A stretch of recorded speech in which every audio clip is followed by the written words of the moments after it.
The snow wouldn't stop falling. From the 40th floor of the glass tower on Michigan Avenue, Jennifer Wallace watched her empire collapse in real time. Headlines burned across every monitor in the boardroom, each one a fresh blade slicing through 12 years of work. Assets frozen, federal investigations launched, investors vanishing like smoke. Just 6 hours ago, she'd been the youngest self-made billionaire in the Midwest, the woman who'd turned a dorm room algorithm into an $8 billion revolution. Now the screens called her a fraud, and the people she'd made wealthy were explaining why she had to disappear before the Asian markets opened. The Chicago skyline blurred behind sheets of January snow, the city transforming into something unrecognizable. Jennifer pressed her palm against the glass, feeling the cold seep through, watching her reflection fracture across the surface. Behind her, Richard Crawford cleared his throat, the sound carrying too much finality for a man who'd believed in her when venture capital doors slammed in her face. He'd written the first check 13 years ago, Series A funding, that saved Wallace Technologies from becoming another failed startup statistic. She'd made him $200 million. He wouldn't meet her eyes. The optics are catastrophic.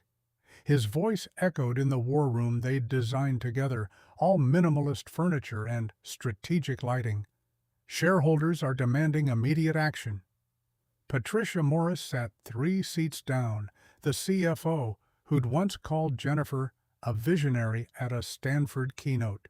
She was reviewing documents now, her manicured nails tapping against the mahogany table in a rhythm that felt like a countdown. The sound mixed with the howl of wind against invisible architectural gaps, a high-pitched whistle that made the building itself sound terrified. Jennifer's phone vibrated against the glass surface.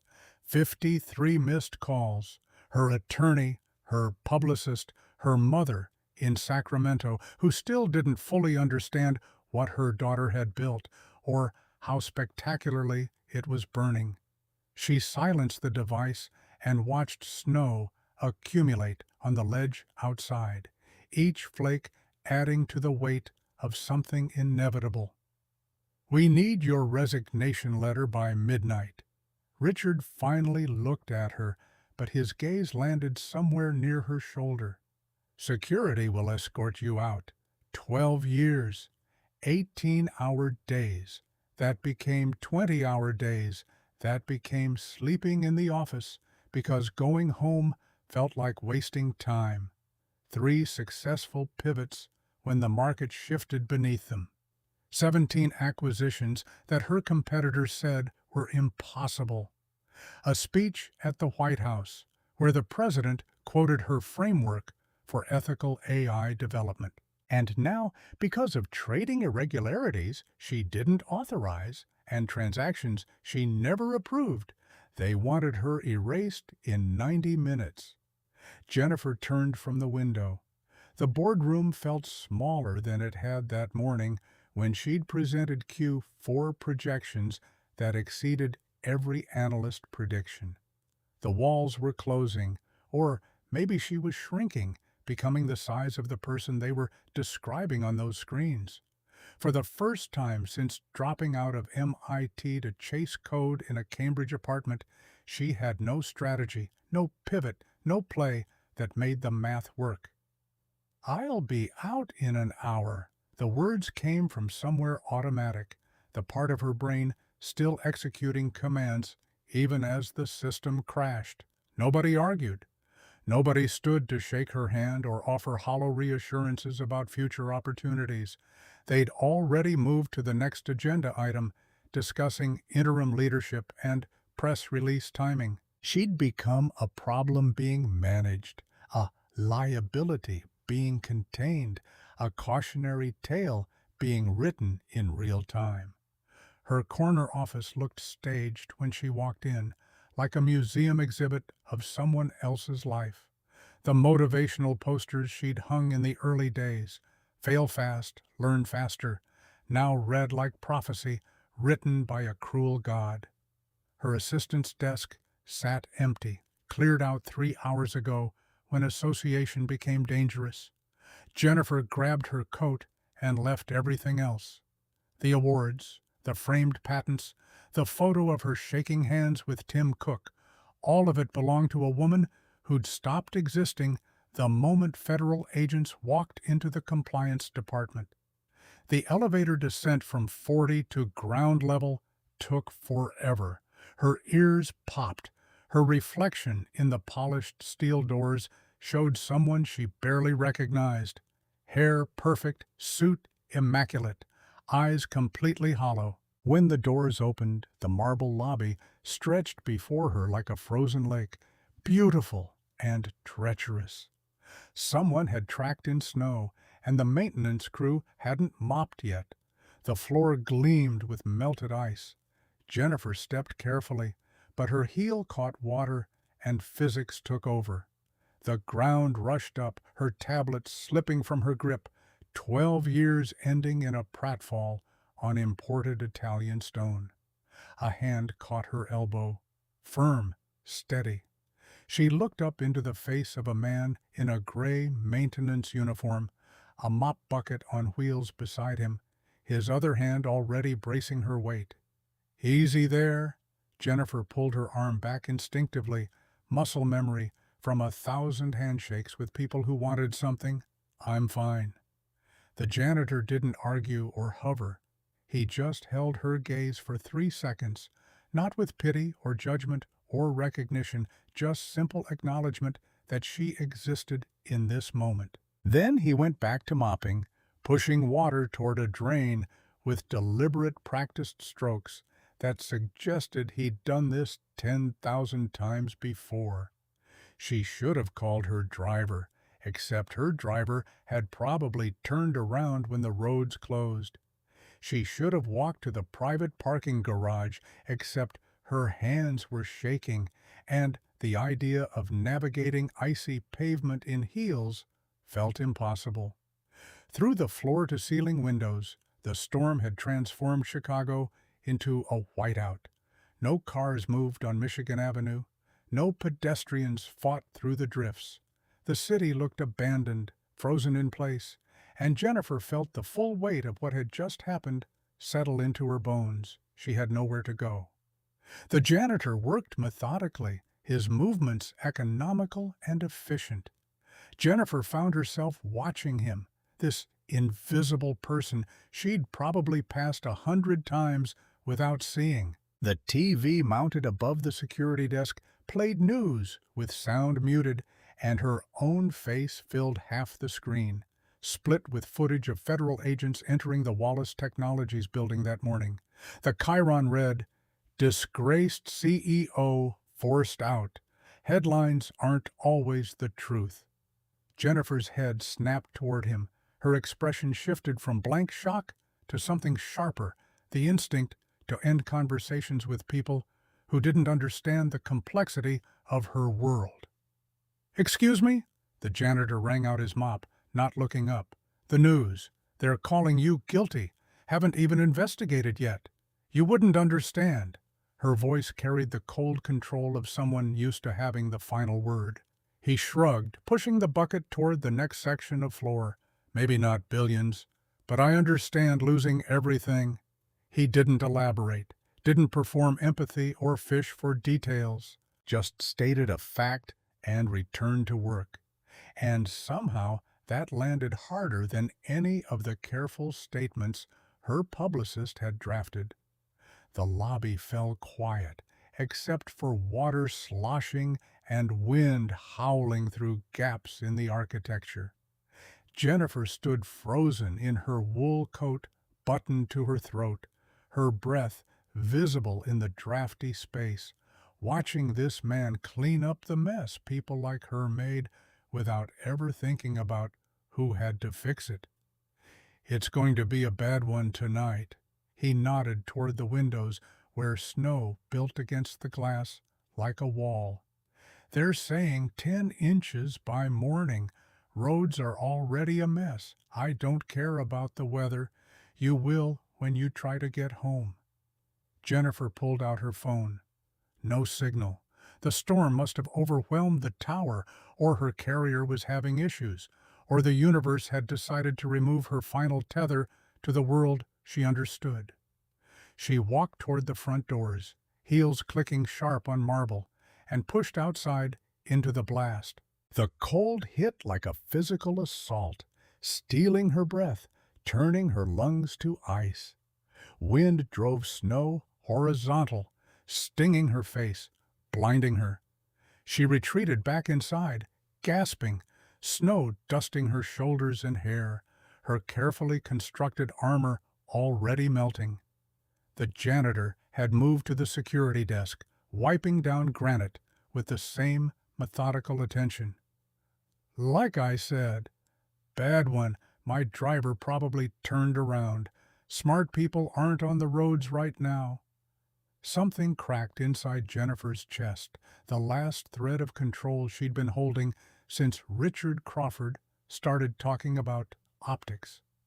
She walked to one of the modernist benches, more sculpture than furniture, designed to look elegant in architectural photography, and sat down heavily.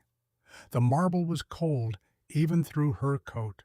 Her phone buzzed back to life, notifications flooding in, but she didn't look, couldn't look. Every message was someone asking what happened, or how to protect their investment, or whether she'd seen the latest statement from the SEC.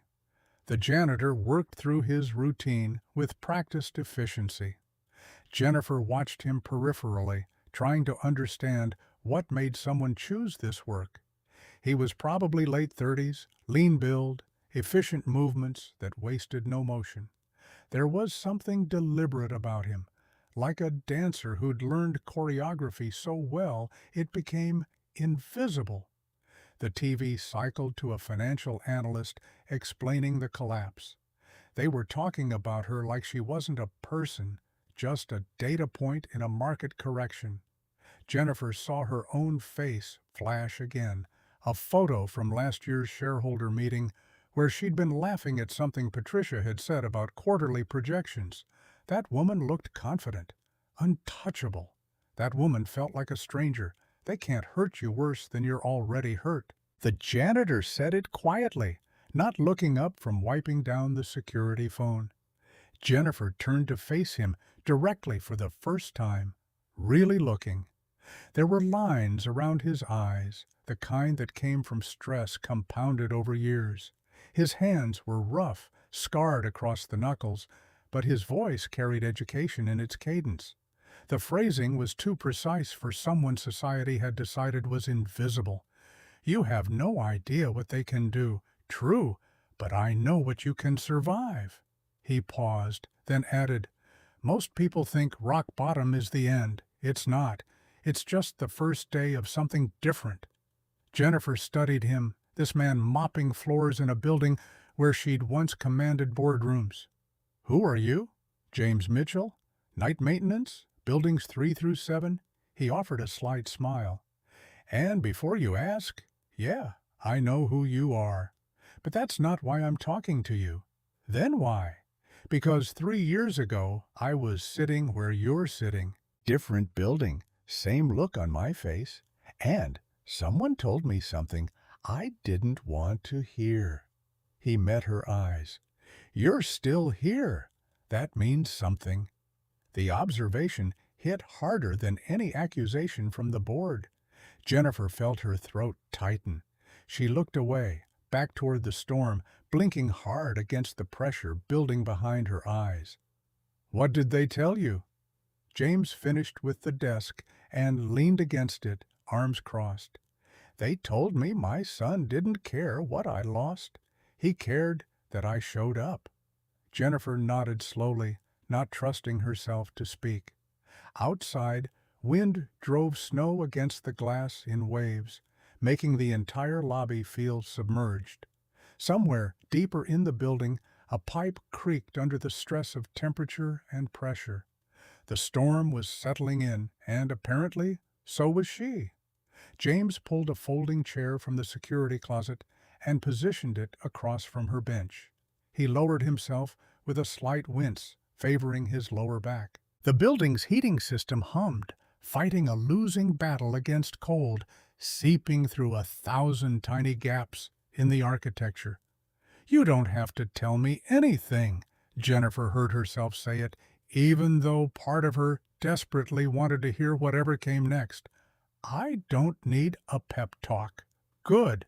I wasn't planning on giving one." James leaned back, the chair protesting under his weight. "But we're both stuck here until this storm passes. Might as well talk." Jennifer considered leaving, finding another space to wait out the night. But the lobby was warm, and leaving meant going back into that wind, and she was so tired of fighting. She pulled her coat tighter. "Fine." "3 years ago," James began, his voice steady and matter-of-fact, "I had a different life. Mechanical engineering degree from Illinois Tech. Good job at an aerospace firm in Schaumburg. Wife named Linda. We just found out she was pregnant." He paused, looking past Jennifer toward the windows, but his eyes were seeing something else entirely. December 19th. She was driving home from her parents' place in Naperville. Black ice on the Kennedy Expressway. SUV lost control, crossed the median. He said it the way people recite facts they've repeated so many times the edges have worn smooth. She was 8 months pregnant. They did an emergency C-section at Northwestern. Baby was fine. Linda didn't make it. Jennifer felt air leave her lungs. "I'm sorry." "Yeah, me too." James rubbed his jaw, a gesture that seemed automatic. Hospital bills came first. Even with insurance, the NICU stay, the surgery, the funeral, it added up fast. Then I found out Linda had co-signed for her brother's business loan. He defaulted 6 weeks later. I was liable for $140,000. You couldn't fight it? Could have. Didn't have the energy. I had a 2-month-old baby who wouldn't stop crying, and a job I couldn't focus on. Started making mistakes. Got let go in February.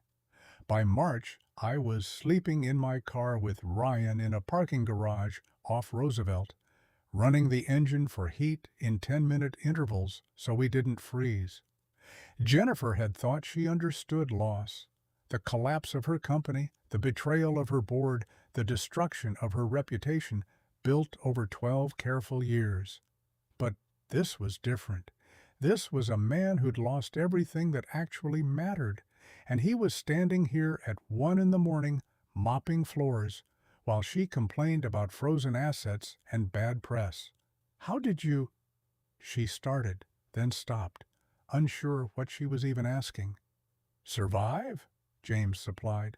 "Honestly, most days I didn't think I would, but every morning I'd look at Ryan and he'd smile at me. Didn't matter that we were homeless. Didn't matter that I was washing him with bottled water in a gas station bathroom. He just cared that I was there." He stood and walked to the window, his reflection ghost-like against the falling snow. "Eventually, I found a shelter on the south side that took fathers with kids. Got stable enough to take this job because the hours work 10 p.m. to 6 a.m., so I can be with Ryan during the day. Found a daycare that opens early. Started rebuilding. Just like that? Not just like that. Took 2 years before I felt human again. 3 before I stopped waking up, expecting to find her next to me." He turned back to Jennifer. "But here's what I learned. You can lose your job, your house, your savings, your reputation, all of it, and you're still you. The skills that got you there the first time don't disappear. They're just frozen, waiting for you to thaw them out." Jennifer absorbed this in silence. The comparison was humbling. She'd lost money and status. He'd lost the person he loved and the life they were building. And yet he was functioning, working, raising a son, while she was falling apart over things that suddenly felt very small. "Your son, how old is he now?" 3.5. "Smart as hell. Obsessed with trains. James's whole demeanor changed when he talked about Ryan. His shoulders relaxed, his voice softened. He doesn't know what I used to be. To him, I'm just Dad, the guy who makes grilled cheese and does train sounds. Do you regret it, losing your career? James considered this. Some days. Yeah, I love that work, designing structural components, solving problems that most people don't even know exist, but I got something else instead. Time with my kid that most fathers miss because they're chasing the next promotion. He knows me, really knows me. That's not nothing. Jennifer stood and joined him at the window. The city beyond was barely visible now, just white sheets and the occasional blur of headlights moving at walking speed. She caught sight of her own reflection, designer coat and pearls and perfect hair. She looked like a woman playing dress-up as someone important. They can freeze your accounts. James said it quietly, still looking at the storm. They can freeze your stock, your assets, your access to everything you built, but they can't freeze your skills. What's in your head, what you know how to build, that's yours. No court order can touch it. Jennifer turned to look at him. That's the second time you've referenced freezing. The weather metaphor is a bit heavy-handed. For the first time, James laughed. It was a good sound, genuine, and it made something in Jennifer's chest loosen. Yeah, all right. But it's true. Winter doesn't last forever. This storm will pass. Your storm will too. Question is what you do while you're in it. She wanted to argue, to explain that he didn't understand the complexity of her situation, the legal ramifications, the federal investigation that could result in criminal charges. But standing in the empty lobby, with snow piling against the doors, those differences felt smaller than they had an hour ago. I don't know how to be anything except a CEO. The admission came from somewhere deep, the part of Jennifer that had been 12 years old when her father lost his construction company to bankruptcy, and she'd sworn she'd never feel that powerless again. Then I guess you're about to find out who you are, underneath the title. Jennifer walked back to the bench and sat, suddenly exhausted. The adrenaline that had carried her through the board meeting was gone, leaving only a hollow ache that went bone deep. She pulled out her phone. Still no signal. Good. She didn't want to talk to anyone anyway. If I'm not a CEO, who am I? James dragged his chair closer and sat back down. That's the question, isn't it? Took me a year to figure out I wasn't an engineer anymore. Had to become something else. Father, night worker, guy who knows which diaper brand doesn't leak at 3 in the morning. He smiled slightly. Not glamorous, but real. Jennifer's phone buzzed, a notification finally breaking through. She glanced at the screen. Her bank had sent an automated message, the kind they probably sent to thousands of customers every day, completely unaware of the devastation each word carried. Your account access has been restricted, pending investigation. She stared at the words until they blurred. They froze it. Expected that? Yeah, intellectually, but seeing it is different. She opened her banking app and watched error messages populate across every account. Checking, savings, investment portfolios, even her personal credit cards. All locked, all inaccessible. All the zeros that had once defined her worth, now behind walls she couldn't breach. I have $240 in my wallet. That's it. That's all I can access. 240 is more than I had. I had $37 and a baby. The comparison should have felt dismissive, but somehow it grounded her. Jennifer set her phone face down on the bench. My attorney is going to call. My publicist. My investors. They're all going to want answers I don't have. Then don't answer. Not tonight. That's not how this works. Tonight it is. Tonight you just sit with it, feel it. Tomorrow you start figuring out the next move. James leaned forward, elbows on his knees. You know what the worst part was for me? Not the money, not the house. It was looking in the mirror and not recognizing myself. I was James the engineer, James the husband. Suddenly, I was just James, the guy in a shelter. Took me months to realize I'd been confusing my roles with my identity. Jennifer understood that more than she wanted to admit. She'd been Jennifer Wallace, tech founder. Jennifer Wallace, Forbes cover. Jennifer Wallace, youngest female billionaire. Strip those away, and what remained? She genuinely didn't know. I built that company from nothing. The words came out harder than intended. Dorm room at MIT. Student loans. I'm still paying off. 80-hour weeks. I missed my sister's wedding because we were closing Series B. Missed my grandmother's funeral because we were launching in Europe. All for this. And now they're saying you're a fraud. Then prove it. But not tonight. Tonight you just survive. The simplicity of that directive felt almost offensive. Jennifer had spent 12 years playing multi-dimensional chess with investors and competitors and market forces that could crush companies overnight. Survival felt too basic, too primitive, too far beneath the level she'd been operating at. But maybe that was the point. Maybe she'd been playing the wrong game. Her phone buzzed again. This time, a text from her mother. Just saw the news. Are you safe? Call me.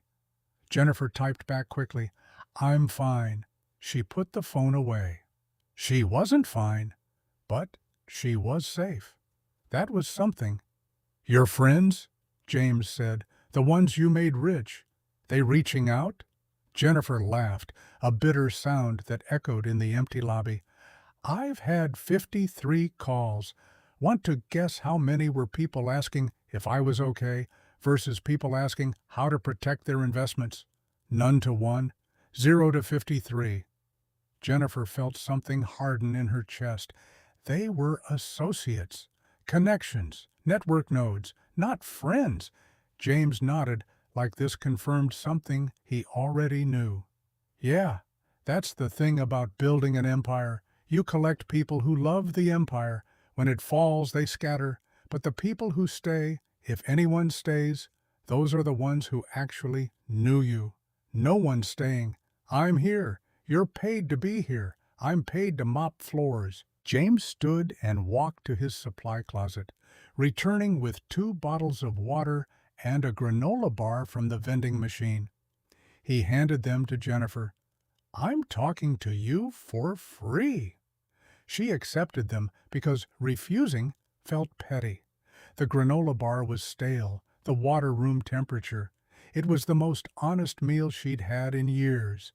No wine pairing, no Michelin stars, no servers calling her Miss Wallace. Just food, just survival. They sat in silence for a while, listening to the storm build and release like breathing.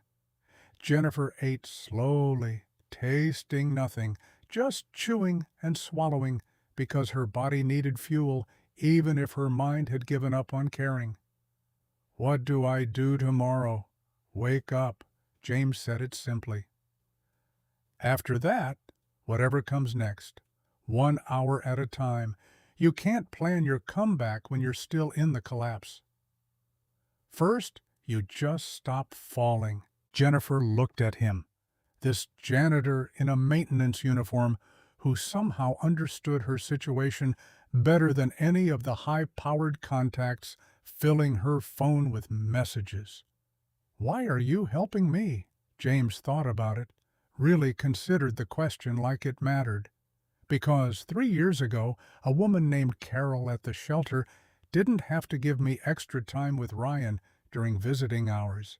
She didn't have to let me use the office phone to call potential employers. She just did. Said she'd been where I was. Different circumstances, same feeling. I told her I'd pay it forward. He met Jennifer's eyes. This is me paying it forward. I'm not sure I deserve it. Probably not. But I didn't either. That's how grace works. It shows up when you need it, not when you've earned it. Outside, a snowplow rumbled past, its yellow lights flashing weakly through the whiteout. The blade scraped against asphalt, a harsh metallic sound that echoed down the empty canyon of Michigan Avenue. Jennifer watched it disappear into the storm, pushing snow aside that would be replaced within minutes. Sisyphean work, pointless. She understood completely. I'm scared. The admission came from nowhere, bypassing every filter she'd built. Good.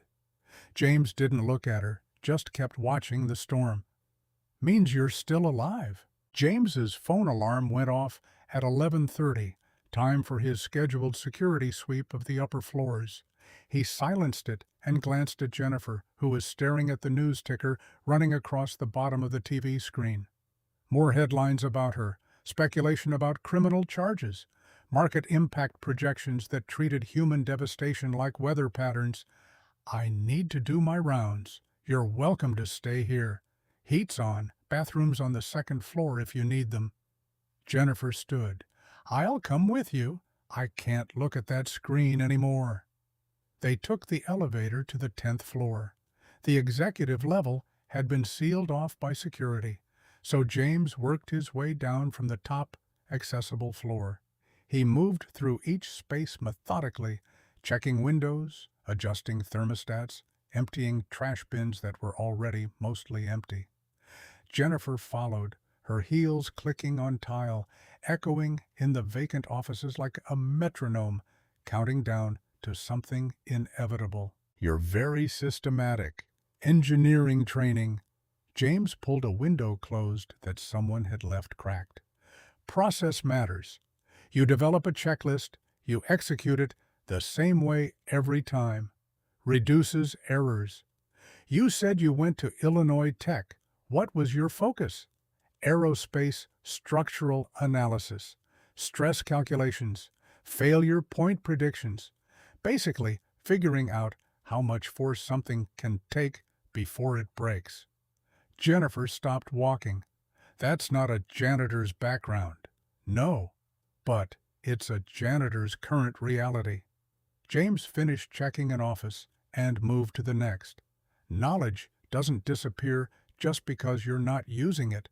I still think like an engineer. I just apply it to different problems now. Like what? He gestured around the floor. Building systems, heating efficiency, water pressure issues. Last month I diagnosed a ventilation problem the maintenance company had been chasing for 6 weeks. Saved the property manager 15 grand. Did they pay you for that? Gave me a $50 gift card to Starbucks. Jennifer felt anger flash hot in her chest, not for herself, but for him. That's insulting. You saved them $15,000. James shrugged. Wasn't doing it for money. Did it because the problem bothered me. That's the thing about being an engineer. You see systems, you see inefficiencies, you can't help but want to fix them. They continued through the floor. Jennifer found herself watching how James worked, the economy of motion, the attention to detail, the quiet competence. It reminded her of her own early days coding in that Cambridge apartment, lost in problems that only she seemed to see, building solutions because the broken systems offended something fundamental in her. Can I ask you something? Sure. This company, this collapse, you really didn't see it coming? Jennifer bristled automatically, then caught herself. The question wasn't accusatory. It was analytical, the kind of question she'd ask herself during a post-mortem. No, the trading irregularities started 6 weeks ago, small enough that our compliance team flagged them, but didn't escalate. Then they accelerated. By the time I saw the pattern, the SEC was already investigating. But you're the CEO. Doesn't everything flow through you? Should. But when you have 8,000 employees across 14 countries, you have to delegate. I had a CFO, a compliance officer, a trading desk full of people I trusted. She paused. I was wrong to trust them. James pushed his cart to the next office suite. Or you were right to trust them, and someone betrayed that trust. There's a difference. The end result is the same. Maybe, but the recovery is different. If you failed, you learn from failure. If you were betrayed, you learn to build better systems. He looked at her. Which one is it? Jennifer thought about the timeline she'd been reconstructing in her head all night. The unusual trading patterns that started in early December, the timing of the investigation that felt too precise to be coincidence, the speed with which the board had turned on her, like they'd been waiting for the excuse. I think I was set up. That's a big claim. I know, but look at it systemically. Someone had to initiate those trades. Someone had to time them precisely to trigger SEC attention. Someone had to ensure the board learned about it before I could investigate internally. She felt her mind engaging finally, the shock wearing off enough to let the pattern recognition kick in. James nodded slowly. So the question becomes, who benefits? Exactly. They reached the end of the hallway. Through the window, the city was invisible under storm clouds that looked permanent. But in the reflection, Jennifer could see herself, standing straighter, eyes sharper, the builder in her waking up from the paralysis of shock. I need to see the trading data. Don't you have access? Had. Past tense. But I backed everything up to a private server 3 months ago. Standard paranoia. It's accessible from anywhere with an internet connection. The apartment you can't get to because of the storm. Jennifer pulled out her phone. Still no signal. And even if I could, they might have frozen access to my devices by now. Forensic holds, legal orders, all the tools I didn't know existed until tonight. James wheeled his cart toward the elevator. What if you didn't need your device? What if you just needed the data architecture? Could you reconstruct the pattern from memory? Maybe parts of it. But I'd need something to write on, something to chart the timeline and cross-reference the transactions. They rode the elevator back down to the lobby. James pushed his cart to the security desk and pulled out a rolling whiteboard from the storage closet, the kind used for presentations that nobody attended anymore. He found a box of dry erase markers and handed them to Jennifer. Not exactly high-tech, but it's something. Jennifer took the markers. She stared at the blank board, and for the first time in hours, she felt something other than despair. She felt purpose. All right, let's figure out who destroyed my company. The whiteboard wasn't tall enough to stand, so James lowered it to ground level.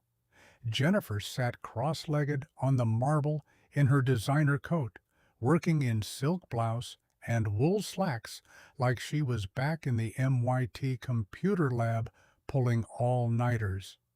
She started sketching a timeline, writing dates and transaction amounts from memory. The first irregular trade was January 3rd, a block sale of company stock, 2 million shares below market value. Who authorized it?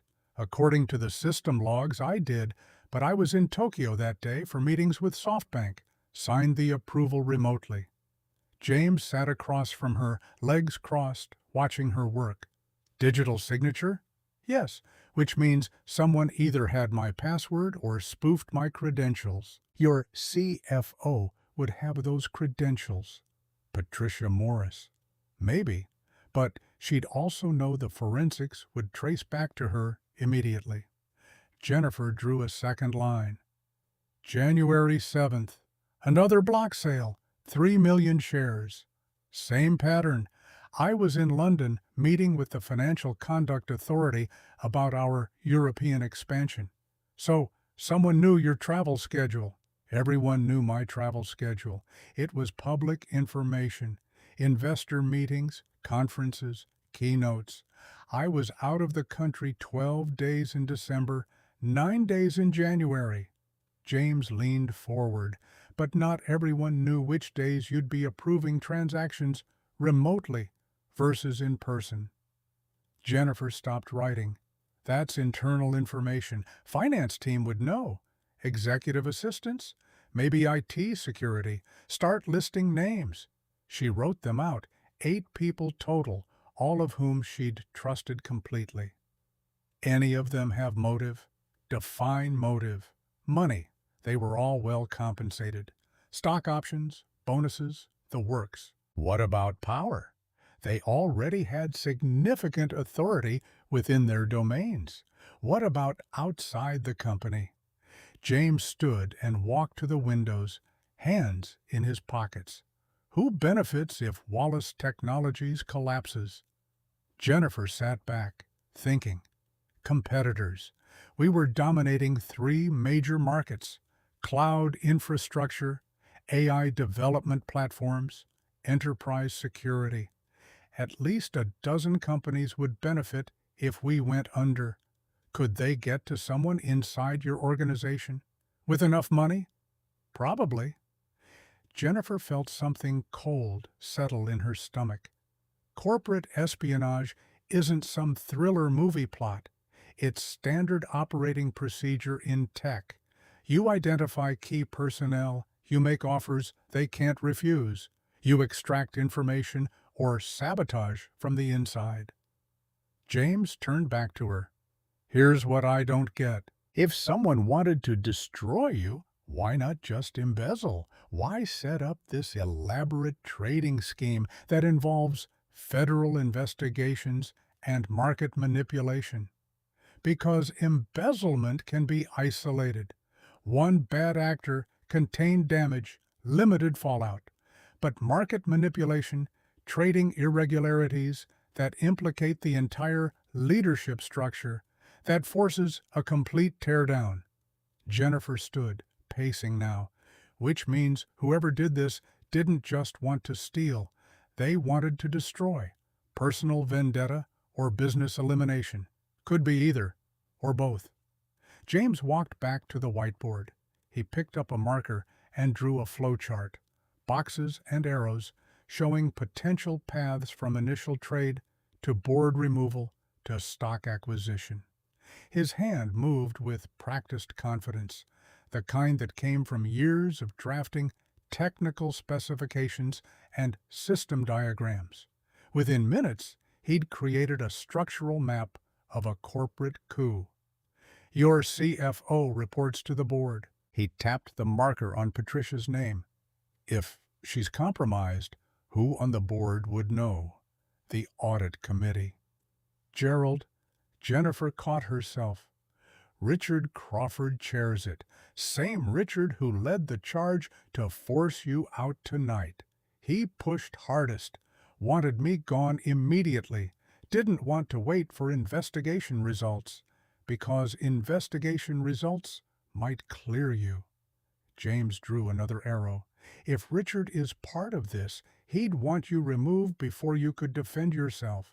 Once you're out, the narrative becomes disgraced CEO, and any defense you mount sounds like desperation. But Richard has been with me from the start. Series A investor. He believed in the company when no one else did. People change. Or maybe he didn't change. Maybe he was always planning this, just waiting for the right moment. Jennifer looked at the diagram James had drawn. It was frighteningly plausible. A patient predator, building trust over years, waiting until the company was valuable enough to justify the risk of taking it. She'd been so focused on building, on growing, on innovating, that she'd never considered someone might be building a trap around her. I sound paranoid. You sound analytical. There's a difference. She sat back down on the floor, suddenly exhausted again. The brief surge of purpose was fading, replaced by the overwhelming scale of what she was up against. Even if I'm right, how do I prove it? They have the company, the resources, the lawyers. I have a whiteboard and $240. James sat down across from her. You also have expertise they don't know you'll use. They think you're broken, hiding, probably drunk in some hotel room. They're not expecting you to fight back.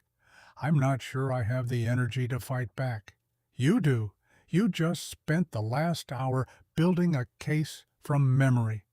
That's not the behavior of someone who's given up. Jennifer looked at the whiteboard, at the timeline and names and arrows.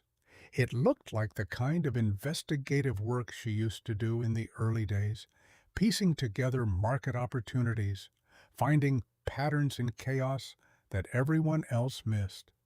She'd forgotten she could think like this. Somewhere in the rise to billionaire status, she'd delegated the details to others and lost touch with the fundamentals that made her successful in the first place. Help me.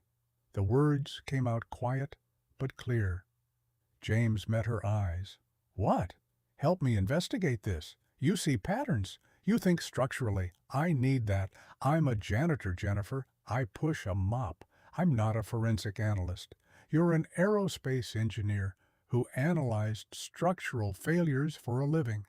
This is the same thing, just applied to corporate structure instead of airplane wings. She leaned forward. Please. James was quiet for a long moment. Outside, wind rattled the windows, hard enough to make the glass flex. The building creaked, settling under the weight of storm and pressure. Finally, he extended his hand. Okay, but I'm not doing this for you. Then who? For every person who ever got destroyed by someone more powerful and didn't have the resources to fight back.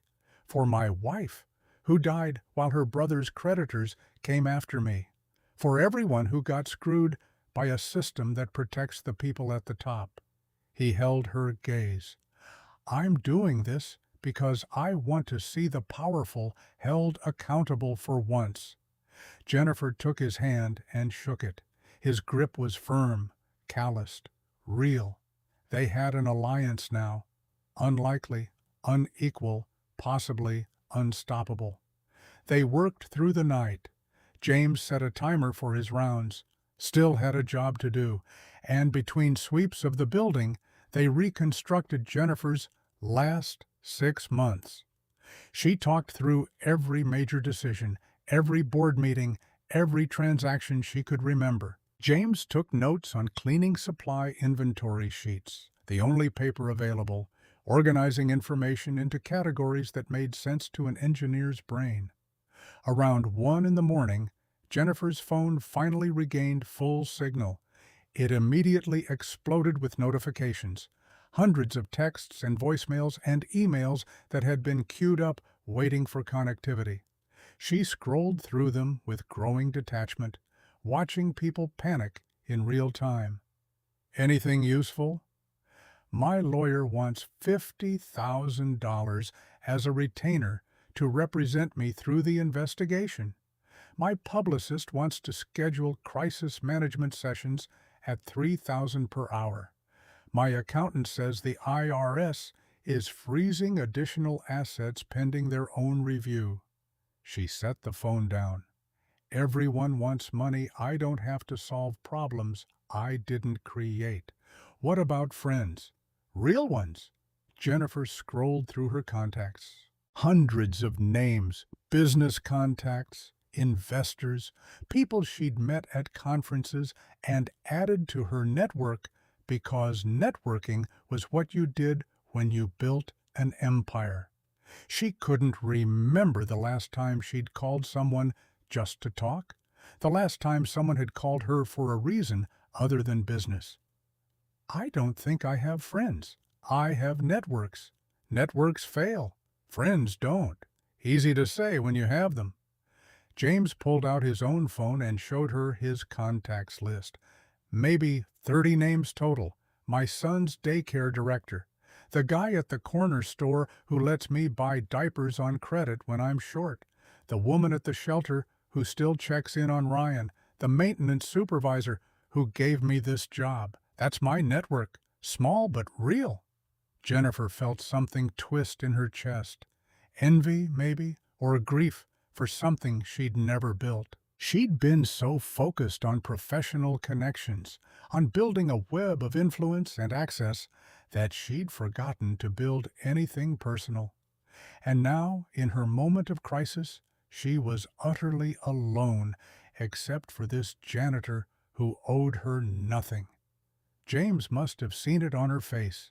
Hey, you're building one right now. Networks start with one person. Right here, whiteboard and bad coffee and a snowstorm. This is how it begins. She nodded, not trusting herself to speak. They returned to the investigation. James had found an old laptop in the lost and found, unclaimed for 6 months, which meant it was technically salvage, according to building policy. He booted it up, a basic model, slow processor, but functional. Jennifer logged into a backup email account she'd created years ago and rarely used. The kind of digital safety net that paranoid founders built when they read too many articles about corporate espionage. From there, she accessed a document storage system the investigators probably didn't know about. I've got financial statements. She started downloading files, watching the progress bar crawl across the screen. They spread papers across the lobby floor, creating a timeline of trades, board meetings, and stock movements. James cross-referenced dates with Jennifer's travel calendar that she pulled from her phone. A pattern emerged, clear and damning. Every suspicious trade had been authorized while Jennifer was out of the country, always on days when she had scheduled calls with Patricia Morris. Patricia knew exactly when you'd be signing documents remotely. She probably sent me legitimate approvals mixed with fraudulent ones. You're reviewing 20 documents at midnight after a 15-hour flight and 8 meetings. You're not going to catch one fake transaction buried in operational paperwork. But your digital signature should require two-factor authentication, unless someone in IT disabled it, for efficiency. Happens all the time in corporations. Security versus convenience, and convenience usually wins.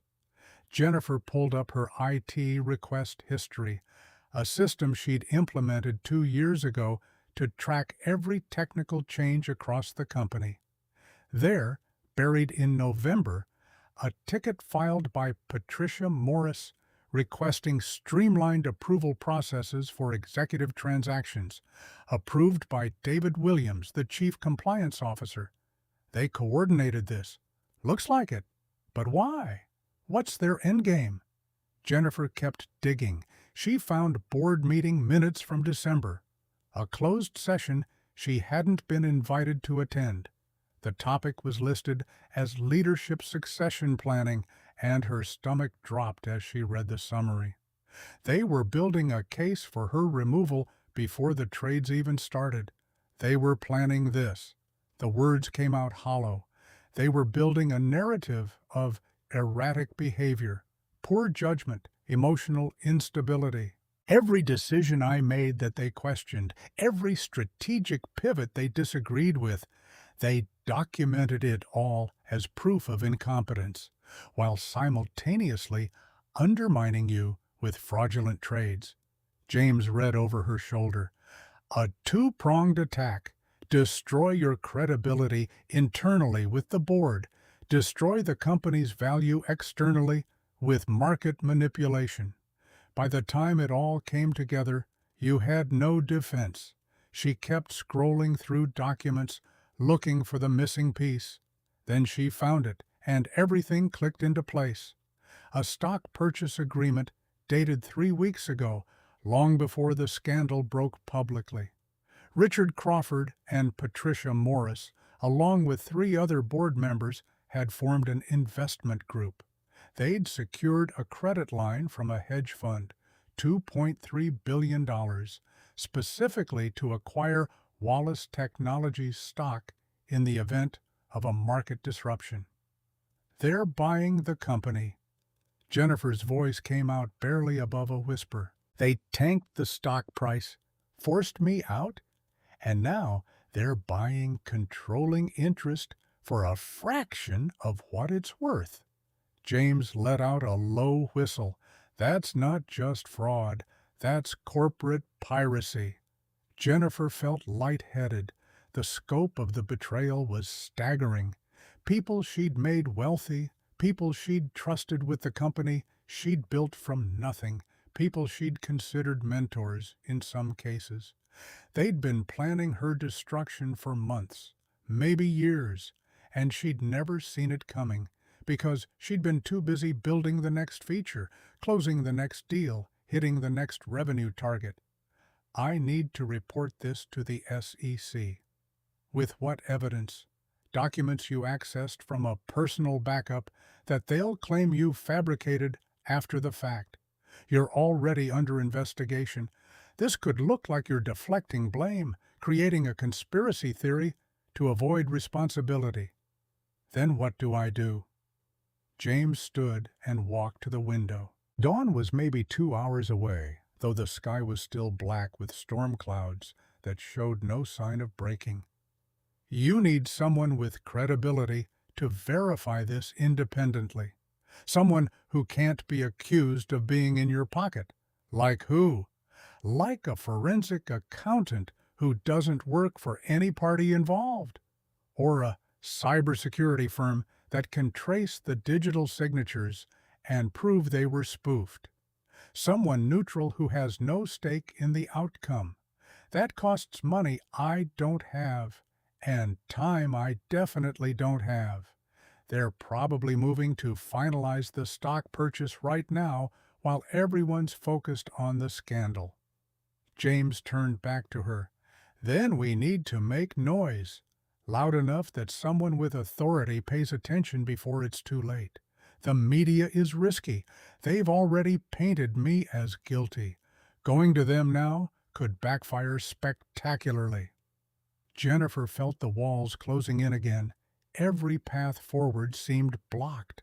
She had evidence, but no credibility. She had truth, but no platform. She had rage, but no power. And then she remembered something, a business card in her wallet that she'd kept for 8 months without knowing why.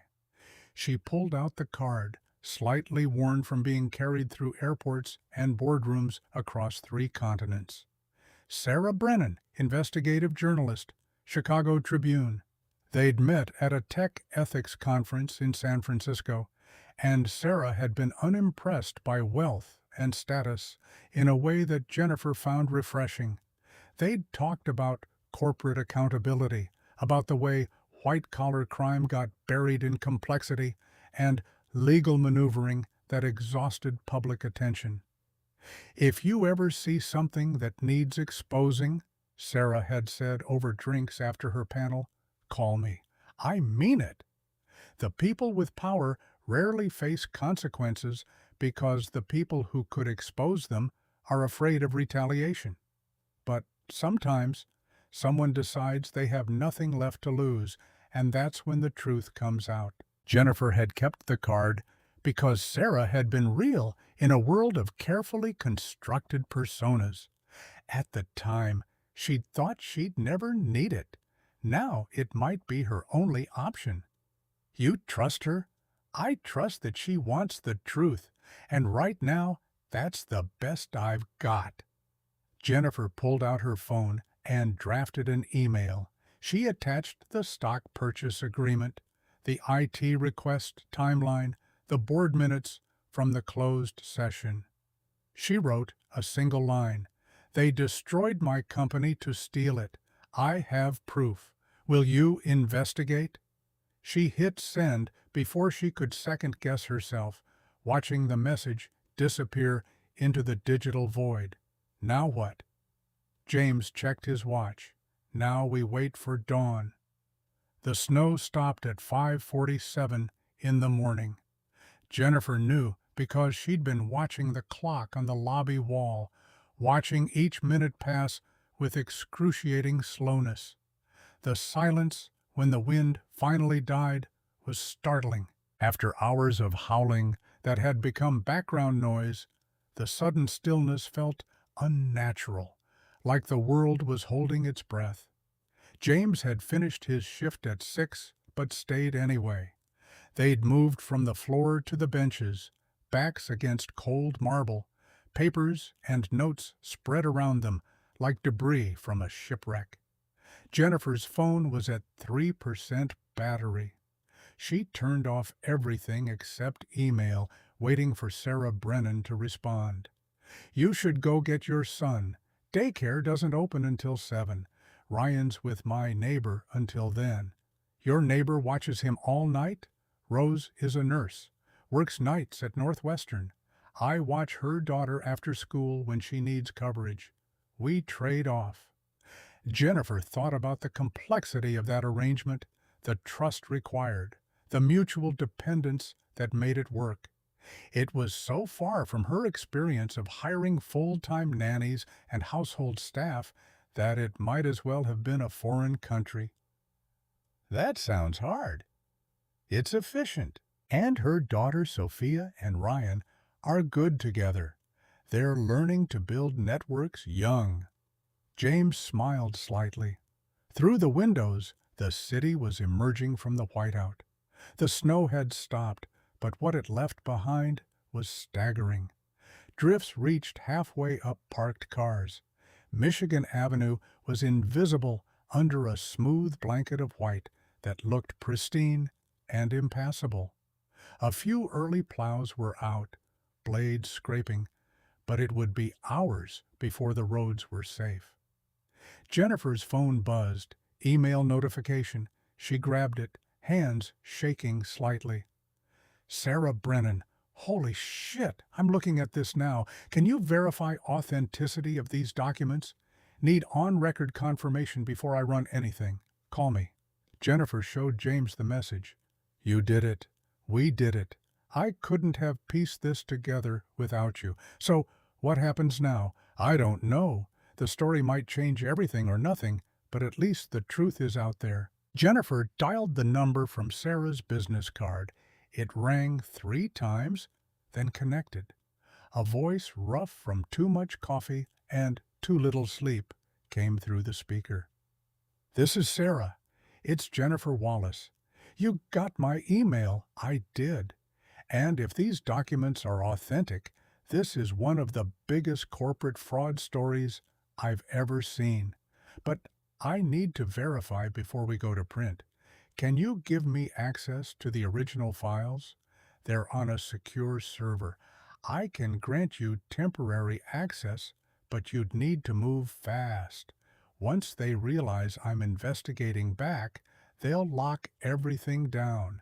Send me the credentials. I'll have our tech team pull everything within the hour." Sarah paused.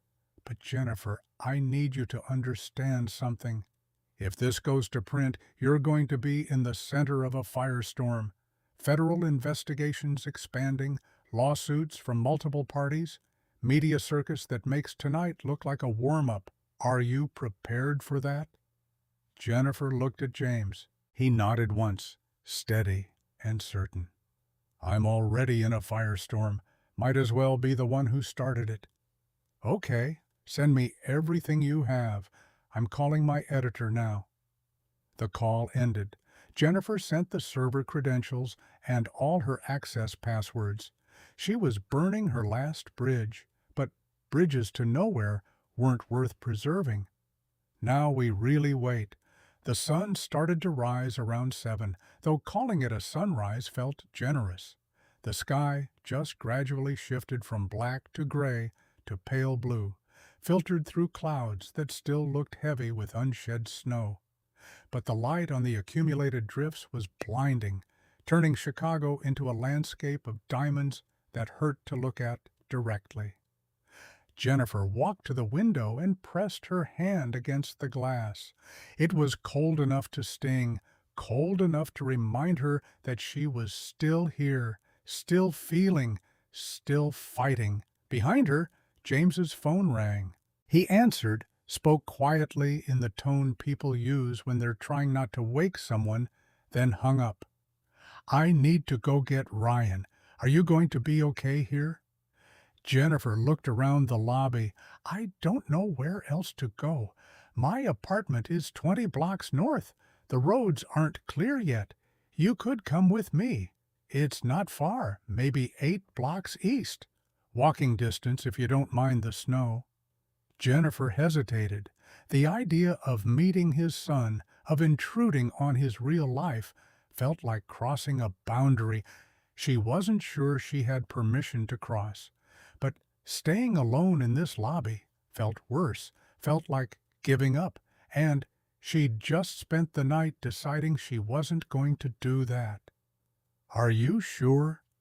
"Yeah, come on. You need real coffee anyway. The vending machine stuff is toxic." They bundled into their coats and stepped outside. The cold hit like a physical wall, stealing breath, making exposed skin ache immediately. The snow was knee-deep in places, deeper where the wind had built drifts against buildings. They walked slowly, James breaking trail, and Jennifer following in his footsteps, trying not to think about the last time she'd walked anywhere that wasn't a carefully maintained sidewalk or climate-controlled skyway. The city was eerily quiet. A few people were out digging cars from drifts, their breath visible in the frozen air. But mostly it was empty, peaceful in a post-apocalyptic way, like they were the last 2 people left after everyone else had evacuated. "When I was at my lowest," James said as they walked, "I used to imagine what it would feel like to just disappear. Drive somewhere no one knew me. Start over completely. New name, new life. Leave all the pain and failure behind. Why didn't you?" Because Ryan deserved better than a father who ran away. And because I realized I wasn't trying to escape my circumstances. I was trying to escape myself. His breath came out in clouds. "That doesn't work. Wherever you go, you bring yourself with you. Only way forward is to become someone different, someone who can handle what you're carrying." They turned a corner, and a small apartment building came into view. Old brick, 3 stories, iron fire escapes that probably violated modern codes, but had character that new construction couldn't replicate. James led her to the side entrance and up 2 flights of stairs that creaked under their weight. The hallway smelled like coffee and something baking, cinnamon maybe, and it was so different from the sterile air of her high-rise that Jennifer felt something shift in her chest. James knocked on a door marked 2C. A woman in scrubs answered, late 50s, kind eyes, tired smile that suggested the end of a long shift, right on time. She stepped back to let them in. "He's been asking for you since midnight." A small boy appeared behind her, dark hair sticking up at angles that defied physics, wearing dinosaur pajamas that had clearly been washed too many times. He launched himself at James's legs with the complete faith that he'd be caught. "Daddy!" James scooped him up, and Jennifer watched his entire being transform. The careful janitor, the analytical engineer, the wounded widower, all of it melted away, leaving just a father who'd been away from his son too long. Hey, buddy, you have a good night? We made pancakes, and Miss Rose read 3 books. 3 whole books. That's a lot. Ryan noticed Jennifer for the first time, his eyes going wide with the unself-conscious curiosity of 3-year-olds. Who's that? This is my friend Jennifer. She's had a hard night. We're going to have some coffee and talk. Can you play trains for a bit? Ryan considered this seriously, then nodded with the gravity of someone making an important decision. Okay, but can we go to the park after? The snow looks really good. We'll see. Let's get inside first. They thanked Rose and entered James's apartment. It was small, 1 bedroom off the main space, a living area that flowed into a kitchenette, but it was warm and clean and organized in a way that spoke to someone who'd learned to make the most of limited resources. Children's drawings covered the refrigerator. A basket of toys sat in the corner, organized by type. Books were stacked on every available surface. Children's books mixed with engineering textbooks and novels with cracked spines. Ryan settled on the floor with a wooden train set, the kind that required imagination rather than batteries. James made coffee in a French press, the ritual slow and deliberate, giving the grounds time to steep properly. He handed Jennifer a mug that was chipped but clean. It's not fancy, it's perfect. They sat at a small table by the window. From here, Jennifer could see the neighborhood, working class and diverse and alive, in a way her sterile high-rise had never been. People were emerging now, helping each other dig out, sharing shovels, calling to neighbors. It was community in action, the kind of social fabric she'd read about in articles but never experienced. I don't know how to do this. Jennifer said it quietly so Ryan wouldn't hear. Do what? Survive without the structure, without the title and the company and the identity I built around being successful. I feel like I'm falling and I don't know where the bottom is. James sipped his coffee, watching Ryan push trains around a track that looped under the kitchen table. The bottom is wherever you decide to stop. For me, it was the day Ryan smiled at me in that parking garage off Roosevelt.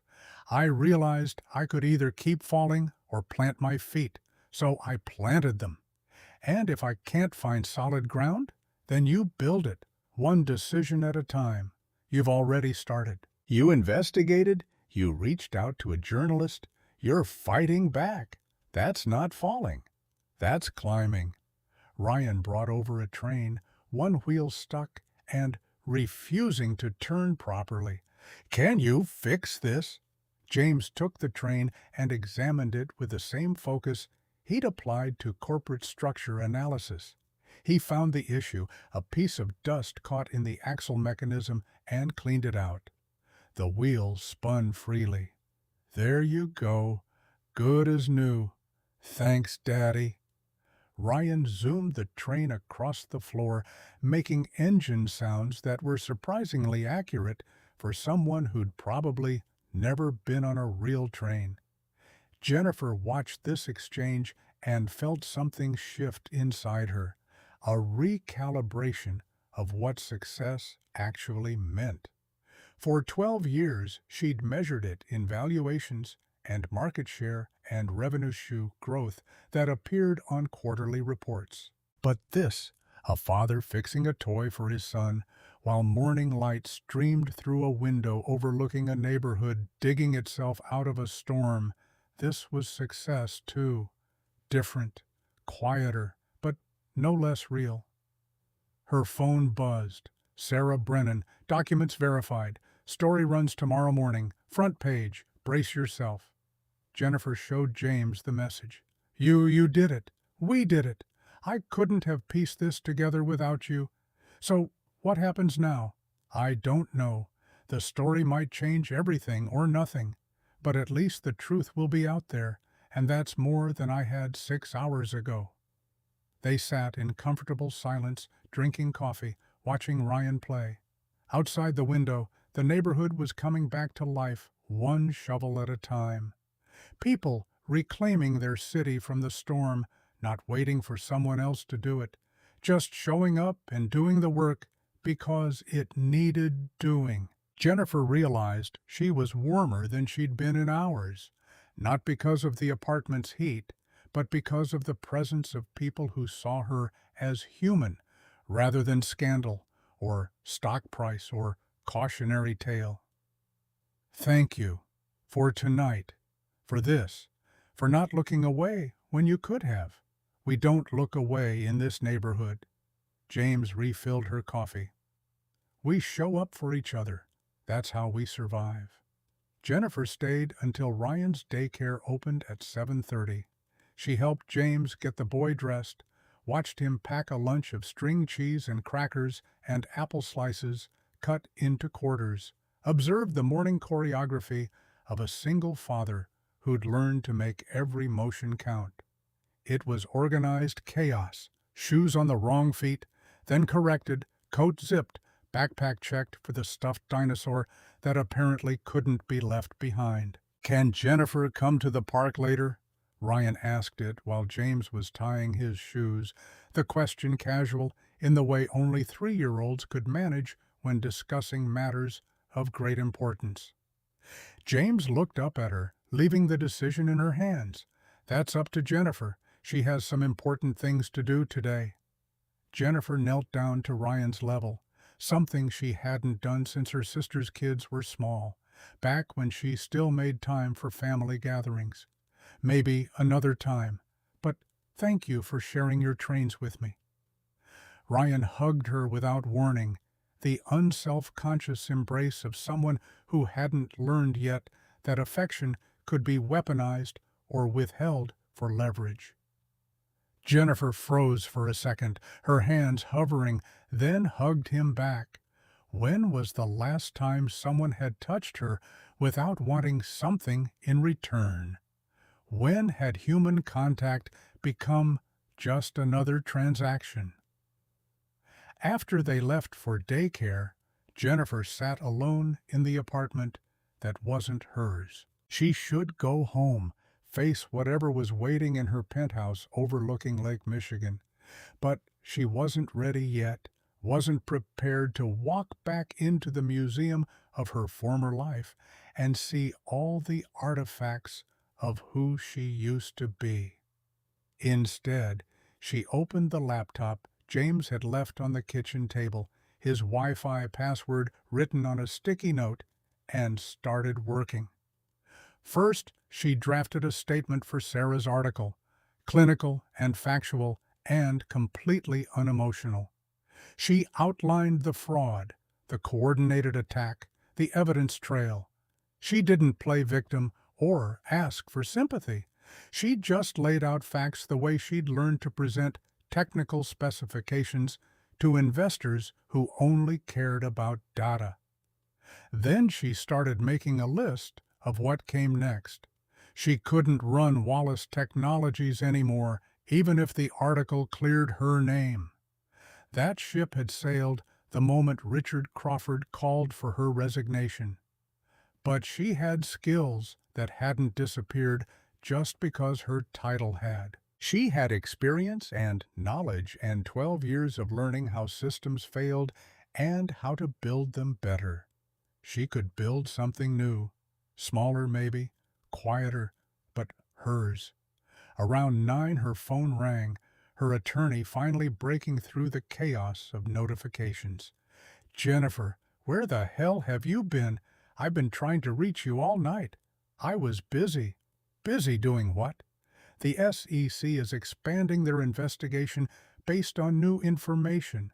Someone leaked documents about coordinated trading activity and board-level conspiracy. Do you know anything about that?" Jennifer smiled, a genuine expression that felt foreign on her face after the last 18 hours. "I might have shared some files with a journalist." "Jesus Christ, Jennifer, that's—" He stopped, recalibrating. That could be seen as obstruction of justice, or it could be seen as whistleblowing. Depends on what the documents show. Her attorney was silent for a moment, probably running scenarios through his legal training, calculating risk and exposure. What are we dealing with here? Corporate conspiracy, stock manipulation, coordinated fraud by board members and executives. It's all going to come out tomorrow morning in the Tribune front page. You should have consulted with me before going to the press. I should have done a lot of things differently. But I'm done asking permission. I'm going on offense. She hung up before he could argue, before he could explain all the reasons why her strategy was risky and potentially self-destructive. Her phone rang again immediately, a number she didn't recognize. She answered warily. "Miss Wallace, this is Special Agent Marcus Bradley with the FBI's White-Collar Crime Division. We'd like to speak with you about some documents that came to our attention this morning. Would you be willing to come in for an interview?" Jennifer's heart rate spiked, adrenaline flooding her system. "Am I under arrest?" "No, ma'am. We're gathering information at this stage, but if you have evidence relevant to our investigation, we'd like to hear from you directly. I'll cooperate fully, but I want immunity for my testimony. I can't promise that without reviewing what you have. But if your claims check out, we'll work with the U.S. Attorney's Office to determine appropriate considerations." They scheduled a meeting for 2 that afternoon at the FBI field office on Roosevelt Road. Jennifer hung up and sat back, processing. The FBI was involved now, which meant this had escalated beyond corporate scandal into potential criminal prosecution. People were going to face charges, possibly including her if they decided she'd been complicit, even unknowingly. But she had the truth, and for the first time in her career, she was willing to bet everything on truth being enough. She borrowed a coat from James's closet. He'd told her to take whatever she needed, and walked back outside into the aftermath of the storm. The temperature had dropped further, turning the snow into something that crunched underfoot with each step. The walk to her building took 40 minutes through streets the plows had only partially cleared. By the time she arrived, she was exhausted and freezing, and more determined than she'd been in years. Her apartment looked exactly as she'd left it 12 hours ago, spotless and expensive, and completely empty of anything that mattered. She packed a bag with clothes and documents, grabbed her backup hard drives with local copies of everything stored on the private server, and left without looking back. She couldn't stay here surrounded by ghosts of who she used to be. Instead, she checked into a small hotel 3 blocks from James's apartment. Nothing fancy, just a clean room with functional Wi-Fi and a coffee maker that took pods. It cost $60 a night, a fraction of what she used to spend on hotel suites without thinking. But it felt right, appropriate for who she was becoming rather than who she'd been. The FBI interview lasted 4 hours. Special Agent Bradley was sharp and thorough and skeptical of everyone, which Jennifer appreciated. He asked detailed questions about the timeline, the trading patterns, the board dynamics, the relationships between key players. She walked him through everything she'd discovered, providing documentation for every claim. Detective Park took notes on a yellow legal pad, old school, in a way that seemed deliberate. When Jennifer finished, he leaned back in his chair and studied her for a long moment. "If this checks out, you might have just handed us the biggest corporate fraud case in Illinois in a decade. But you're not off the hook yet. We need to verify your claims independently. The digital forensics alone will take weeks, and we'll need to interview everyone you've implicated, which means they'll know you're cooperating with us." "I understand. There's something else." Bradley pulled out a file and slid it across the table. "We've been investigating Richard Crawford for 6 months. on an unrelated securities fraud matter. Separate case, different victim company. Your evidence connects pieces we couldn't link before. Jennifer opened the file and saw bank transfers, shell company registrations, email threads she'd never seen. What is this? We think your situation isn't isolated. We think Richard Crawford has done this before, just on a smaller scale. Companies that were struggling, boards he could manipulate, stock purchases, timed to market disruptions that seemed coincidental until you look at the pattern. He's a predator. He's systematic. Bradley tapped the file. Your case might be the one that brings him down, but only if everything you've told us is accurate. It is. Then we'll be in touch. Don't leave the Chicago area. And Miss Wallace? He met her eyes. Watch your back. People who pull off schemes this complex don't go quietly. Jennifer left the FBI office as the sun was setting, turning the snow-covered city orange and pink. She felt exposed, walking to the L station, hyper-aware of everyone around her, wondering if Richard had people watching to see if she'd cooperate with investigators. But she made it back to her hotel without incident, ordered takeout Chinese food from a place that didn't deliver to luxury high-rises, and ate it alone while watching the news coverage of her own destruction. The article ran 2 days later. Jennifer woke to her phone vibrating continuously, notifications piling up faster than she could clear them. She grabbed it and saw Sarah Brennan's byline above the fold, digital edition front page with a headline that made Jennifer's chest tight. Tech billionaire exposes corporate coup. How a board chairman orchestrated multi-billion-dollar theft. Sarah had done thorough work. She'd verified every document, interviewed anonymous sources within Wallace Technologies who confirmed the toxic board dynamics, traced money flows from the hedge fund to the conspirators. The story was devastating in its clarity, laying out the scheme step by step with the kind of detail that only came from someone who understood both corporate finance and human motivation. By 9 in the morning, 3 board members had resigned. By noon, the SEC had frozen the stock purchase agreement and launched a formal investigation into Richard Crawford and Patricia Morris. By 3 in the afternoon, Jennifer's phone was flooded with calls from former colleagues, some apologizing, some asking for comment, some just wanting to be on the right side of history now that the narrative had shifted.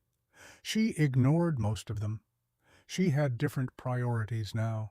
But the victory felt hollow as she sat in her hotel room watching the story spread across business networks and social media. Richard Crawford had released a statement through his attorneys denying all allegations and announcing a $500 million defamation lawsuit against Jennifer and the Chicago Tribune. The media was confused again, unsure who to believe, and Jennifer felt the weight of what came next settling onto her shoulders. Her attorney called it 4. They're trying to silence you with a slap suit. Strategic lawsuit against public participation. It's designed to drain your resources and scare you into backing down. Will it work? Not if the FBI moves fast enough. But in the meantime, you're going to be fighting on 2 fronts, criminal investigation and civil litigation. That gets expensive quickly. Jennifer looked at her bank account, still frozen except for the $240 in cash she'd converted to a prepaid debit card. I'll figure it out. 3 weeks crawled by in a fog of legal meetings and FBI interviews and media requests she declined through her attorney. Jennifer stayed in the small hotel, worked out of coffee shops with free Wi-Fi, lived on a budget that would have seemed impossible a month ago. She learned which grocery stores had the best deals, which laundromats were cheapest, which bus routes connected the pieces of her new life. James brought Ryan to visit her twice, and those afternoons became anchors in the chaos. Ryan would draw pictures while James and Jennifer reviewed documents or discussed strategy. The boy seemed completely unbothered by the serious adult conversations happening around him, content to create crayon masterpieces of trains and dinosaurs and stick figures he labeled Daddy and Jennifer and me. Then the breakthrough came. Special Agent Bradley called on a Thursday morning, his voice carrying something Jennifer had learned to recognize as carefully controlled excitement. "We got him. Digital forensics confirmed Patricia Morris used your credentials to authorize fraudulent trades from an IP address registered to her home network. We have emails between her and Richard Crawford discussing timing and amounts. We have bank records showing payments from the hedge fund to offshore accounts they both control." Jennifer sat down on the hotel bed, her legs suddenly weak. "You can prove it. We can prove all of it. And there's more. Richard's son, Michael, just came forward. He's willing to testify." Michael Crawford? Richard's son who runs Nexatech? The same. Apparently, Richard approached Michael 3 years ago, proposing they eliminate Wallace Technologies as a competitor so Nexatech could dominate the AI development market. Michael refused. Richard proceeded anyway, using Michael's company name in communications to make it look like a coordinated family business move. Jennifer felt something crack open in her chest, not quite relief, but close. Why is Michael coming forward now? Bradley's tone shifted, becoming almost sympathetic. He said his father destroyed the one CEO in the industry he actually respected. Said he'd rather testify against his own father than let this stand. The press conference happened 2 days later. Michael Crawford stood at a podium in a downtown hotel, cameras flashing, and systematically dismantled his father's defense. He produced emails Richard had sent him outlining the scheme. He provided testimony that Richard had acted without Nexatech's knowledge or approval. He stated clearly and publicly that he would cooperate fully with federal investigators. I admired Jennifer Wallace. His voice was steady, controlled, but Jennifer could see the cost of what he was doing in the tight line of his shoulders. She built something revolutionary. My father didn't destroy her because she failed. He destroyed her because she succeeded, and he wanted to own that success. The question from a reporter came sharp. "You're testifying against your own father?" Michael met the camera directly. "I'm testifying for everyone who ever got crushed by people who think power means they can take whatever they want. My father betrayed someone who trusted him. That's not business. That's theft." Jennifer watched the press conference from her hotel room, and when it ended, she realized she was crying. Not from relief or vindication, though those were part of it. She was crying because someone she'd thought was her enemy had turned out to be the person who cleared her name. Criminal charges were filed the next week.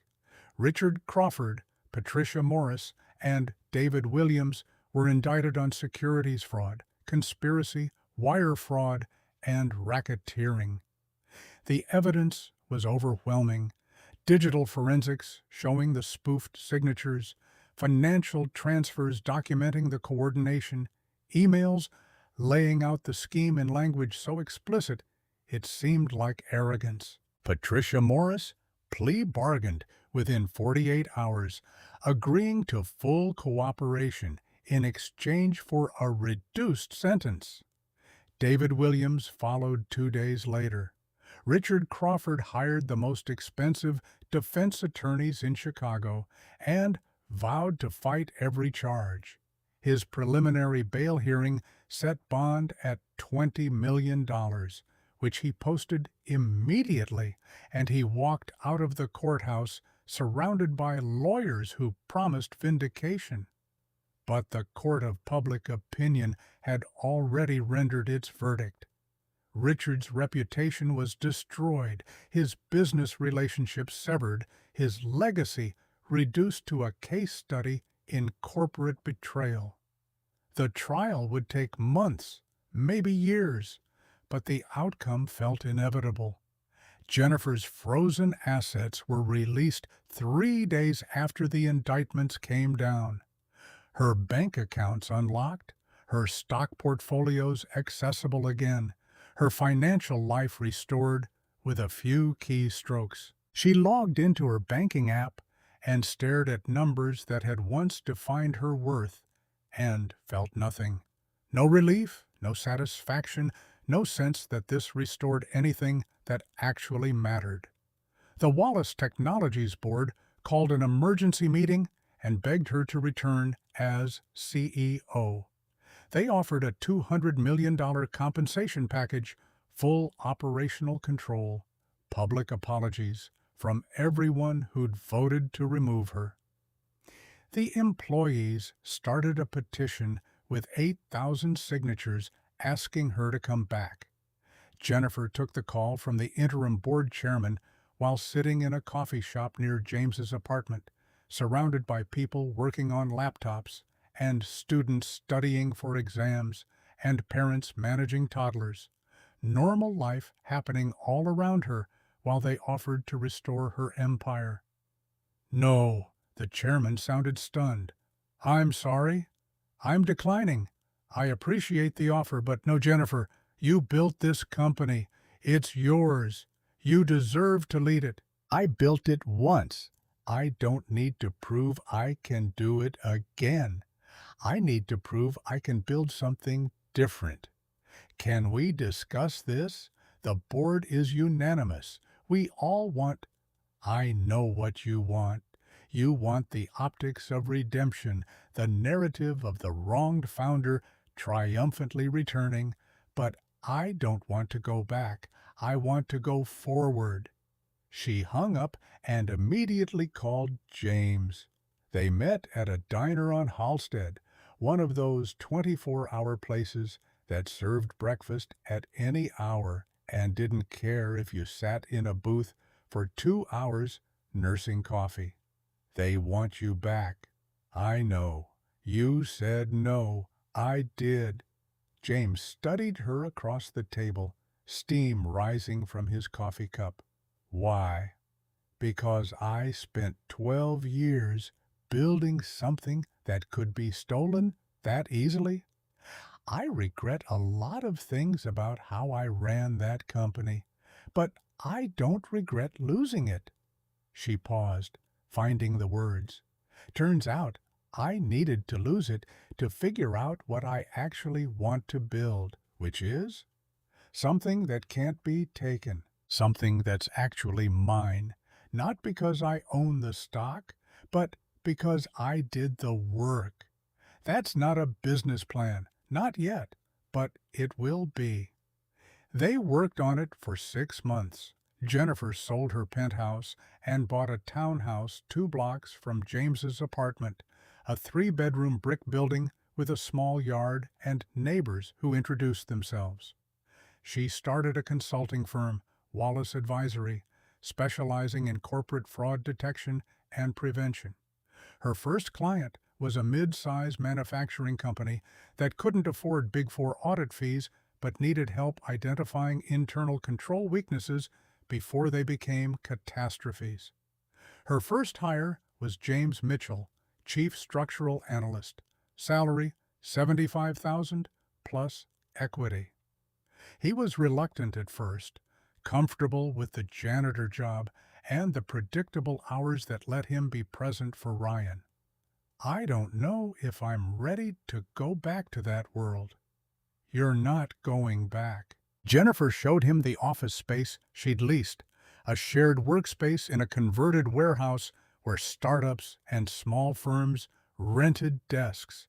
This isn't corporate America. This is something different. And I need someone who understands how systems fail. What if I fail? Then we figure it out together. But James, you've been working below your skill level for 3 years. Your son is going to start asking what you do for work. Don't you want to tell him you're an engineer again? He took the job. They worked out of the shared office space, Ryan coming by after daycare to do homework at a corner desk, while Jennifer and James analyzed corporate structures for clients who paid a fraction of what she used to command, but valued the work 100 times more. The trial started 8 months after the storm. Jennifer testified for 2 days, walking the jury through the timeline and evidence with the same precision she'd once used to present quarterly earnings. Richard Crawford's attorneys tried to paint her as a vengeful former employee, fabricating conspiracy theories. The prosecution countered with digital forensics and Michael Crawford's testimony and Patricia Morris's plea agreement that corroborated every detail of Jennifer's account. The jury deliberated for 6 hours, guilty on all counts.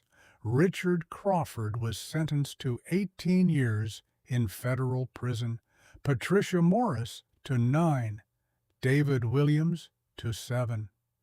The judge called it one of the most brazen examples of corporate piracy he'd seen in 30 years on the bench. Jennifer watched the sentencing from the gallery, James sitting beside her. When the judge's gavel fell, she felt something release in her chest that she'd been carrying since that night in the lobby. Not vindication exactly, but closure. The story had an ending now, and she could finally stop looking backward. A year after the storm, on a Saturday morning in January, Jennifer met James and Ryan at the park. The same park Ryan had wanted to visit that first morning, though the snow from that night was long gone. Now it was spring pretending to be winter, the kind of Chicago day where the sun was bright, but the wind still had teeth. Ryan ran ahead to the playground, leaving Jennifer and James to walk slowly along the path, coffee cups warming their hands. "You ever regret it?" James asked. "Giving up the empire?" Jennifer thought about it, really considered the question instead of deflecting. "No, I regret building something that could be stolen that easily. But I don't regret losing it." She gestured around at the park, at Ryan climbing the jungle gym with intense concentration, at the ordinary Saturday morning unfolding around them. Turns out, I needed to lose everything to find this. This? A life that's actually mine, not a performance, not a brand, just real. They sat on a bench, watching Ryan test his limits, careful but brave, the way 3-year-olds approach the world when they felt safe. Jennifer thought about that night in the lobby, slipping on ice and being caught by someone who had every reason to ignore her but chose to help instead. "Can I ask you something?" "Sure." "That night in the lobby. Why did you really help me? You said it was paying forward what someone did for you, but there's more to it, isn't there?" James smiled, the expression reaching his eyes in a way that made him look younger. "You want the real answer? Always. I helped you because I saw someone who'd forgotten they were human. You were so wrapped up in being a CEO, being a billionaire, being this public figure that you'd lost track of the person underneath." He looked at her. "And I know what that's like. After Emily died, I got so consumed by grief and logistics and survival that I forgot I was still James. Not just a widower, not just a father, but me." It took a long time to find that person again. Jennifer felt something shift in her chest, understanding clicking into place. "I think it worked." "Yeah, I think it did. Ryan ran over, demanding they come see how high he could swing. They followed him, laughing, and Jennifer pushed him while James spotted him on the climbing wall. It was so ordinary, so small, so perfect. That evening, Jennifer sat in her townhouse, working on a fraud detection framework she'd be presenting at a conference next month. Not as a disgraced CEO making a comeback, but as Jennifer Wallace, consultant, survivor, human being who'd learned the difference between empire and foundation. Her phone buzzed. A text from James. "Ryan wants pancakes tomorrow. You in?" She smiled and typed back, "I'm in. I'll bring real maple syrup this time." Outside her window, the neighborhood was settling into evening. Lights coming on in houses, people arriving home, dogs being walked, children being called in for dinner. The rhythm of ordinary life that Jennifer had spent 12 years missing while she chased extraordinary success. She'd learned something in that storm, in that lobby, in the worst night of her professional life. Success wasn't never falling. It was rising when the world thought you were finished. It was knowing the difference between what you built and who you are. It was understanding that the people who catch you when you slip matter more than the ones who only knew you at the top.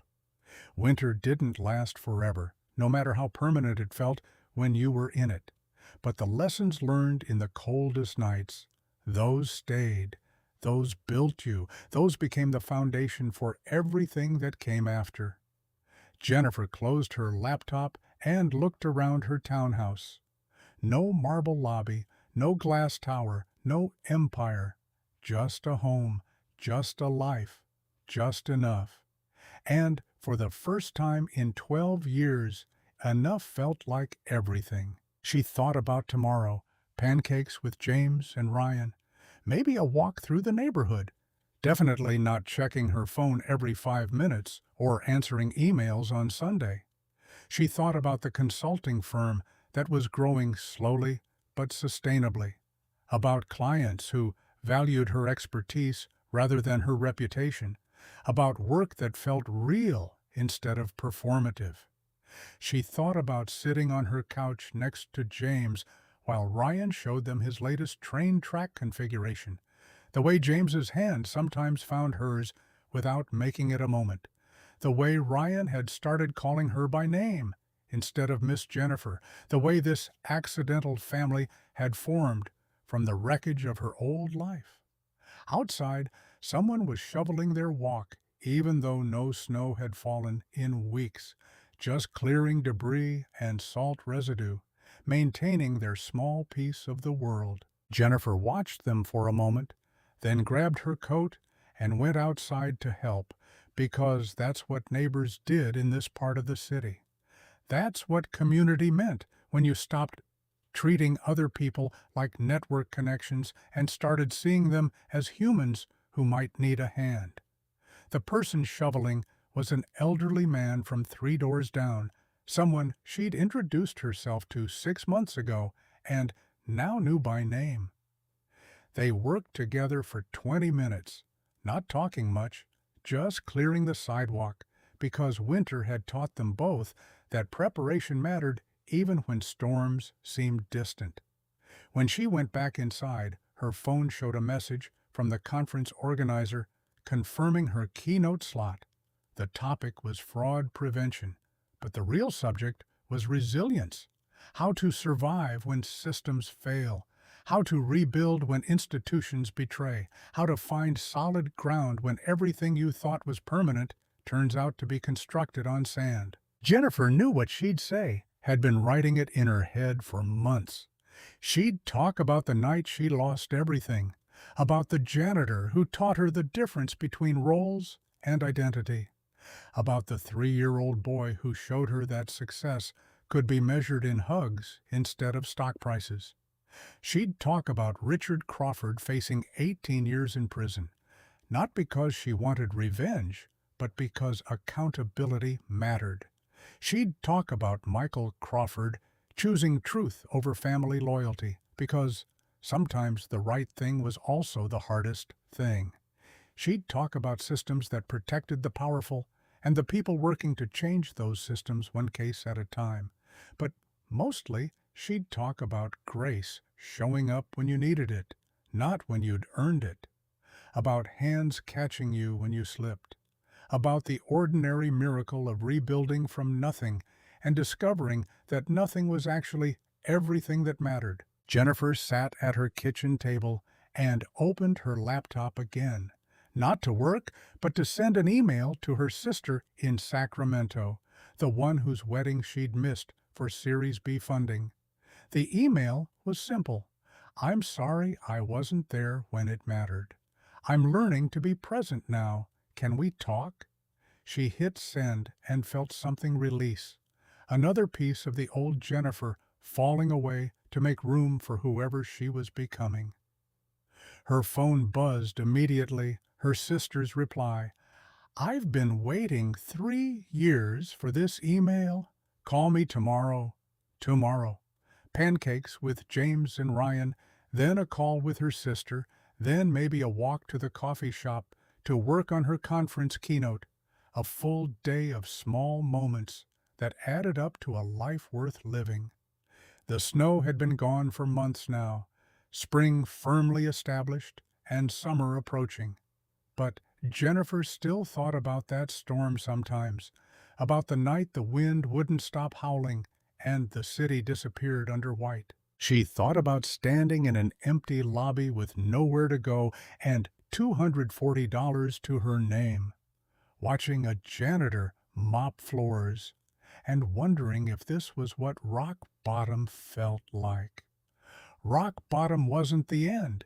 It was just the first day of something different. And sometimes, if you were very lucky and very brave, that something different turned out to be better than everything you'd lost.